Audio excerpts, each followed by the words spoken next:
স্বাগত ডিবিসি দেশের সংবাদে। আপনাদের সাথে আছি আমি সুনন্দা রায়চৌধুরী। এবার জানাবো খবরের বিস্তারিত। ভারতীয় সীমান্তরক্ষী বাহিনীর গুলিতে নিহত কিশোরী ফেলানী খাতুনকে হত্যার 14 বছর আজ। এই ঘটনায় ভারতের আদালতে বিচারের কথা হলেও মেলেনি ন্যায় বিচার, বরং হত্যায় অভিযুক্ত বিএসএফ জওয়ান অমিয় ঘোষকে বারবার নির্দোষ প্রমাণ করার চেষ্টা সে দেশের বিশেষ আদালতের। এদিকে মানবাধিকার সংগঠনের করা উচ্চ আদালতের রিটও কার্যতালিকা থেকে অদৃশ্য কারণে বাদ পড়েছে বারবার। 2011 সালের 7 জানুয়ারি কুড়িগ্রামের ফুলবাড়ী উপজেলার অনন্তপুর সীমান্ত দিয়ে কাঁটাতারের বেড়া পেরিয়ে বাবার সাথে বাংলাদেশে ফিরছিলেন কিশোরী ফেলানী খাতুন। সে সময় বিএসএফ সদস্য অমিয় ঘোষের গুলিতে নির্মমভাবে নিহত হয় ফেলানী। মরদেহ কাঁটাতারেই ঝুলে থাকে কয়েক ঘণ্টা। এ ঘটনায় দেশ বিদেশের বিভিন্ন গণমাধ্যম সহ মানবাধিকার কর্মীদের মাঝে সমালোচনার ঝড় ওঠে। পরে 2013 ও 14 সালে 2 দফায় বিএসএফের বিশেষ আদালতে অমিয় ঘোষকে বেকসুর খালাস দেওয়া হয়।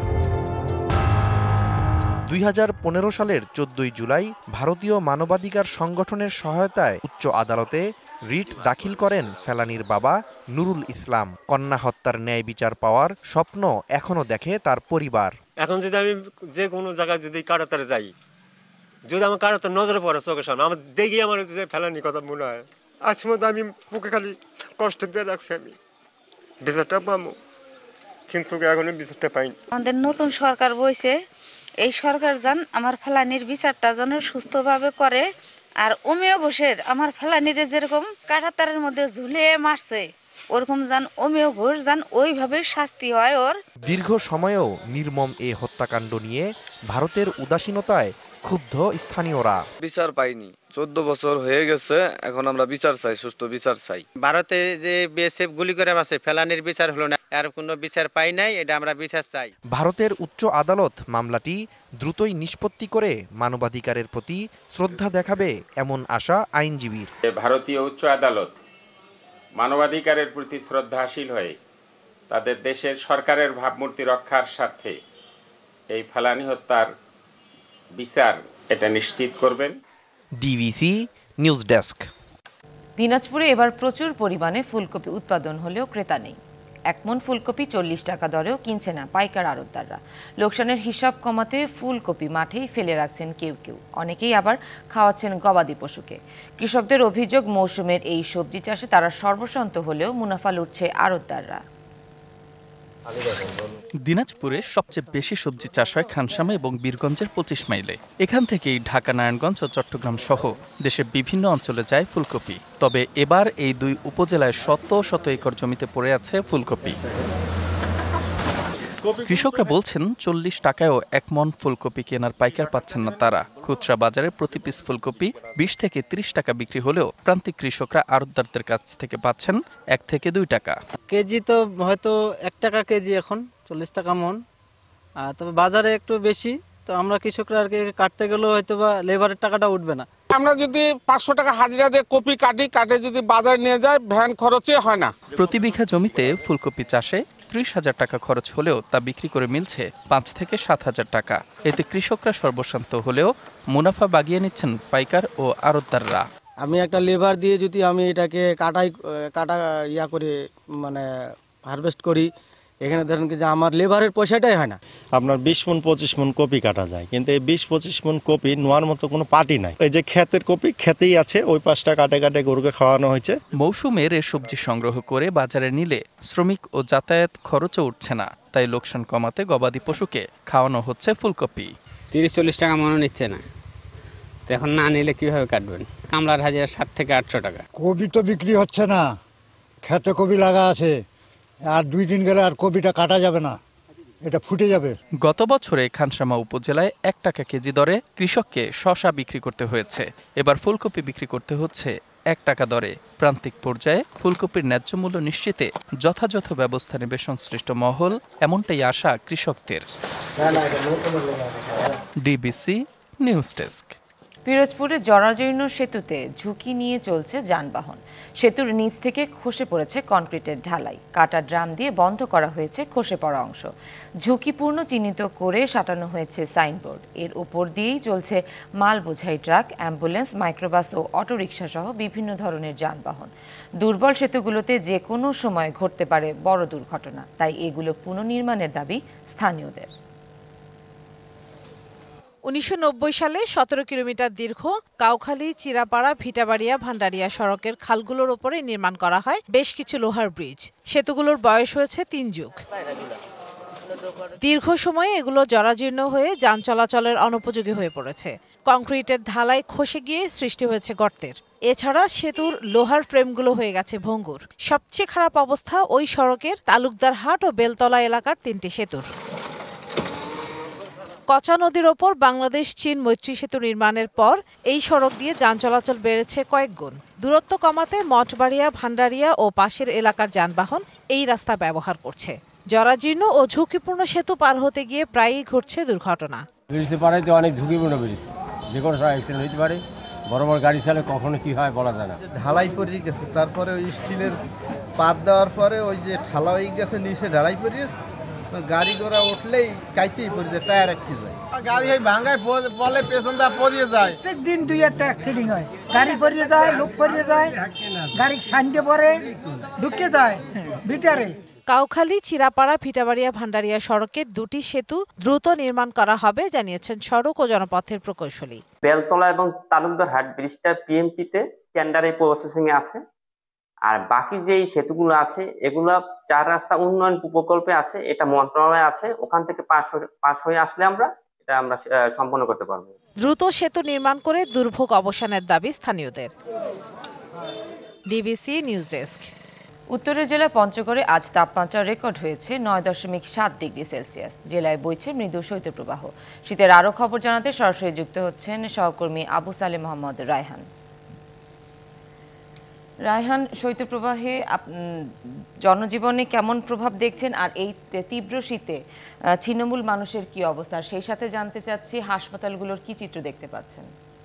জি, উত্তরের জেলা পঞ্চগড়ে কিন্তু পৌষের শেষের দিকে এসে একেবারে জেঁকে বসেছে শীত। আমরা গতকাল সন্ধ্যার পর থেকেই দেখেছি জেলার সড়ক মহাসড়ক গুলোতে কিন্তু আস্তে আস্তে করে কুয়াশার পরিমাণ বাড়তে থাকে। রাত যতই গভীর হয়েছে ততই কিন্তু আপনার কুয়াশার পরিমাণ দেখেছি যে একেবারে গাঢ় ঘন কুয়াশায় ঢেকে যায় সড়ক মহাসড়ক গুলো। রাতভর বৃষ্টির মতো কুয়াশা ঝরেছে এবং সকাল থেকে কিন্তু ঘন কুয়াশা পথঘাট ঢেকেছিল। সকাল 8টার পর থেকে সূর্যের দেখা মেলায় কিন্তু আস্তে আস্তে করে কুয়াশার পরিমাণ কমতে থাকে, সেই সাথে সূর্যের কিরণ কিন্তু বাড়তে থাকে। তবে এখনো সূর্যের মুখ দেখা মিললেও সূর্যের যে কাঙ্ক্ষিত উত্তাপ সেটা ছড়াতে না পারে, কিন্তু এখনো তীব্র শীত অনুভূত হচ্ছে। এছাড়া জেলার উপর দিয়ে কিন্তু হিমালয় থেকে আসা হিমেল হাওয়া ঘন্টায় 5 থেকে 6 কিলোমিটার বেগে প্রবাহিত হচ্ছে, যেটি শীতের তীব্রতা কিন্তু অনেক গুণ বাড়িয়ে দিচ্ছে।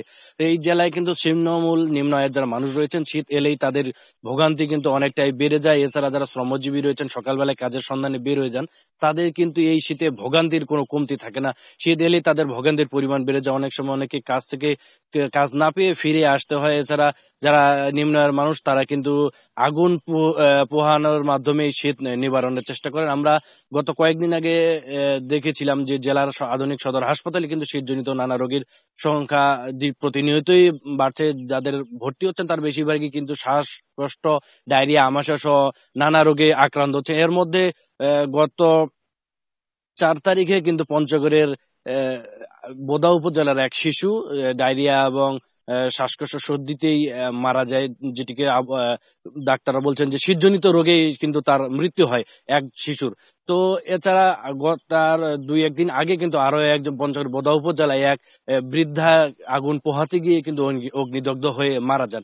তো হাসপাতালগুলোতে প্রতিনিয়ত রোগীর সংখ্যা বাড়ছে, ডাক্তাররা চিকিৎসা দিতে গিয়ে তাদের অনেকটাই হিমশিম খেতে হচ্ছে। এরপরেও কিন্তু তারা রোগীদেরকে পরামর্শ দিচ্ছেন গরম কাপড় পরিধান করে বেশি বেশি করে গরম কাপড় পরিধান এবং বাসি পচা খাবার না খাওয়া। তো শীত এলেই জেলার মানুষের যেমন ভোগান্তি বাড়ে, তেমনি কিন্তু কষ্ট সহ নানা ধরনের সমস্যা তৈরি হয়। তো আবহাওয়া অফিস বলছে যে আগামী কয়েকদিনের মধ্যে কিন্তু শীতের যে তীব্রতা সেটা কমে গিয়ে পরবর্তীতে জানুয়ারির শেষের দিকে আরো শীতের তীব্রতা বাড়তে পারে। তো এই ছিল আমার কাছ থেকে পঞ্চগড়ের শীতের সর্বশেষ খবর। রায়হান, ধন্যবাদ আপনাকে। শয্যা সংকটে নরসিংদী জেলা হাসপাতালে মিলছে না প্রত্যাশিত সেবা, বাড়ছে ভোগান্তি। মৌসুম পরিবর্তনের কারণে রোগী বেড়ে যাওয়ার পাশাপাশি নতুন ভবন চালু না হওয়ায় আরও বাড়ছে দুর্ভোগের মাত্রা। 100 শয্যার পুরনো ভবনে ভর্তি দ্বিগুণের বেশি রোগী। ভোগান্তি কমাতে দ্রুত নতুন ভবনে চিকিৎসা সেবা চালুর দাবি স্থানীয়দের। 2003 সালে প্রতিষ্ঠা করা হয় 100 শয্যার নরসিংদী জেলা হাসপাতাল। 2019 সালে হাসপাতালটিকে 250 শয্যায় উন্নীত করার কাজ শুরু হয়, তবে 5 বছরেও শেষ হয়নি নতুন 12তলা ভবনের নির্মাণ কাজ। আর এতে বেড়েছে সেবা নিতে আসা মানুষের ভোগান্তি। 100 শয্যার হাসপাতালে বর্তমানে ভর্তি 200-র বেশি রোগী। অনেকের আশ্রয় হয়েছে মেঝে কিংবা বারান্দায়। দুর্ভোগ কমাতে নবনির্মিত ভবন চালুর দাবি সেবাগ্রহীতাদের। 120 যে হাসপাতালটা আমরা আইসা আপনার জায়গা পাই না, সিট পাই না, সেবা তো ঠিক মতো পাই না। অনেক সমস্যা, আমার মারে এই বেডের নিচে ফাঁকার মধ্যে শুয়ে রাখছি। এটা চালু করার জন্য আমরা দূর দাবি জানাচ্ছি, এটা যত দ্রুত সম্ভব এটা যেন চালু করা হয়। গণপূর্ত বিভাগ বলছে 8 তলা পর্যন্ত নির্মাণ শেষ হওয়ায় চাইলে স্বাস্থ্য বিভাগ ভবনটি বুঝে নিতে পারে। ডিজি হেলথের কাছে আমরা চিঠিও লিখেছি এটা কবে হ্যান্ডওভার নিতে পারে।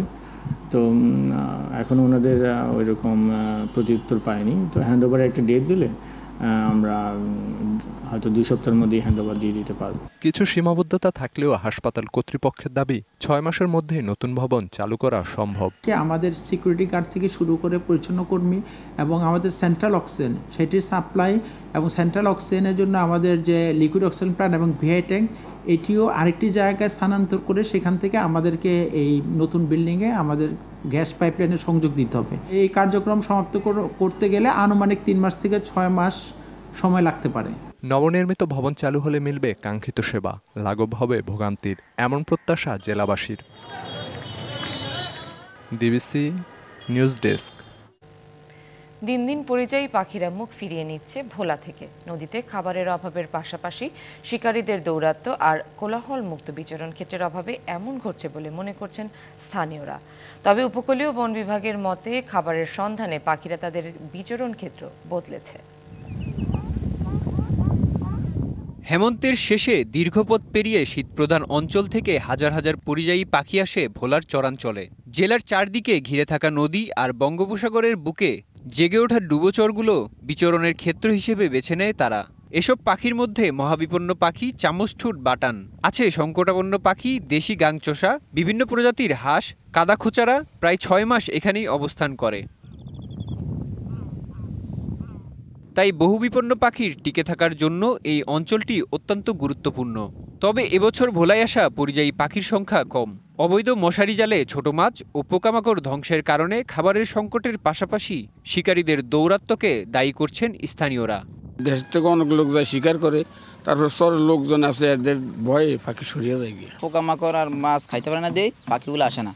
বাদা জাল এবং এই ফাই জাল এগুলো নিয়ে গুড়া গুড়া মাছগুলো নষ্ট হয়ে ফেলা গেছে, এই জন্য পাখিগুলো আসতে আসে না। এদিকে পাখি নিধন বন্ধে টহল টিম জোরদারের পাশাপাশি জনসচেতনতা বাড়াতে কাজ করার কথা জানিয়েছে বন বিভাগ। পাখি যাতে অবাধে বিচরণ করতে পারে এবং উপকূলীয় বন বিভাগ ভোলার জীববৈচিত্র্যের সম্ভারটা যেন আরও প্রতিনিয়ত বৃদ্ধি পায়, সে লক্ষ্যে উপকূলীয় বন বিভাগ ভোলা কাজ করে যাচ্ছে। বাংলাদেশ বার্ডস ক্লাবের পাখিশুমারির তথ্য অনুযায়ী ভোলার উপকূলের 19টি কাদাচর সহ 44টি স্থানে 2024 সালে 62 প্রজাতির 34,312টি পাখি গণনা করেছিল। 2023 সালের তুলনায় 2024 সালে জেলায় 36.5% কম পাখি দেখা গেছে। DBC news desk. ডিবিসি দেশের সংবাদে এই ছিল এখনকার মতো। ডিবিসি নিউজের সংবাদগুলো পড়তে ভিজিট করুন dbcnews.tv আর ভিজিট করুন ডিবিসি নিউজের ফেসবুক পেজ এবং ইউটিউব চ্যানেল। সাথেই থাকুন।